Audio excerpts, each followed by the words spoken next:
اهدنا الصراط المستقیم۔ بسم اللہ الرحمن الرحیم۔ ناظرین، آج کے اس ملاقات میں ایک سوال لے کر میں حاضر ہوں، وہ یہ ہے کہ شیخ محترم وضو کے بعد کی جو مشہور دعا ہے اشہد ان لا الہ الا اللہ الی آخرہ یا اللہم اجعلنی من التوابین، ان دو دعاؤں کے علاوہ کیا اور بھی کوئی دعا ہے جو وضو کے بعد پڑھی جا سکتی ہے؟ بسم اللہ الرحمن الرحیم، الحمدللہ والصلاة والسلام علی رسول اللہ، اما بعد۔ محترم ناظرین، بعض دعائیں ایسی ہیں جس کی اپنی ایک بڑی فضیلت احادیث میں ثابت ہیں، لیکن بدقسمتی سے ہم نے ان دعاؤں کو بھلا دیا ہے۔ ان میں سے وضو کے بعد کی ایک دعا یہ ہے جو حضرت ابو سعید الخدری رضی اللہ تعالی عنہ نے بیان کی۔ کہا کہ اللہ کے رسول صلی اللہ علیہ وسلم نے فرمایا، من توضع فقال بعد فراغه من وضوئه، جس نے وضو کیا اور وضو سے فارغ ہونے کے بعد وہ دعا پڑھی جو دعا ہم ختم مجلس کے وقت میں پڑھتے ہیں، سبحانک اللہم وبحمدک اشہد ان لا الہ الا انت استغفرک واتوب الیک، یعنی کفارہ مجلس کی جو دعا ہم صرف اسی کے حد تک محدود رکھتے ہیں، اگر وضو کے بعد بھی اس دعا کو پڑھ لیا جائے تو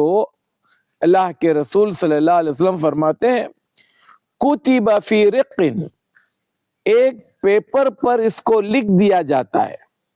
ثم جعل فی طابع، پھر اس کو ایک بند لفافے میں کر دیا جاتا ہے، ایک لفافے میں بند کر کر اس پر مہر لگا دی جاتی ہے،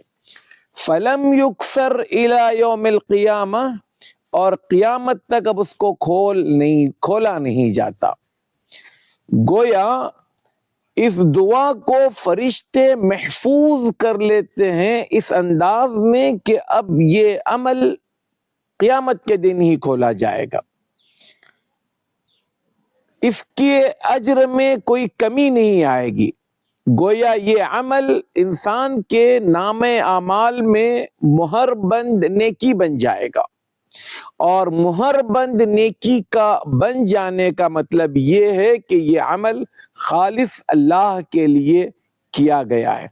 بندے اور رب کے درمیان یہ ایک خفیہ امانت ہے۔ تو لہذا یہ ایک چھوٹی سی دعا ہے، جیسے کہ ابھی آپ نے شیخ سے سوال میں سنا، اشہد اللہ پڑھنے کے بعد جو وضو کے بعد کی دعا ہے اللہم اجعلنی من التوابین، اس کے بعد اس دعا کو بھی پڑھ لیں تو یہ وضو اور وضو کے بعد جو الفاظ اس میں استعمال ہوتے ہیں ہم ختم مجلس کی دعا میں، اس میں توحید کا اقرار ہے، اللہ تبارک و تعالی کی پاکیزگی بیان کی گئی ہے، بندہ توبہ اور استغفار کر رہا ہے۔ گویا جس طرح سے اس نے وضو کر کر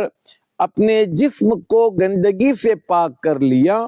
ایسے ہی یہاں پر وہ تمام چیزیں روح سے متعلق ہیں، دل سے متعلق ہیں یا ہمارے باطنیات سے متعلق ہیں، اس کی پاکی کا بھی بندہ اعلان کر رہا ہے، اعتراف کر رہا ہے، تو ہمیں یہ دعا پڑھ لینی چاہیے۔ اس کی ایک بڑی فضیلت ہے۔ اللہ تبارک و تعالی ہم سب کو اس کی توفیق عطا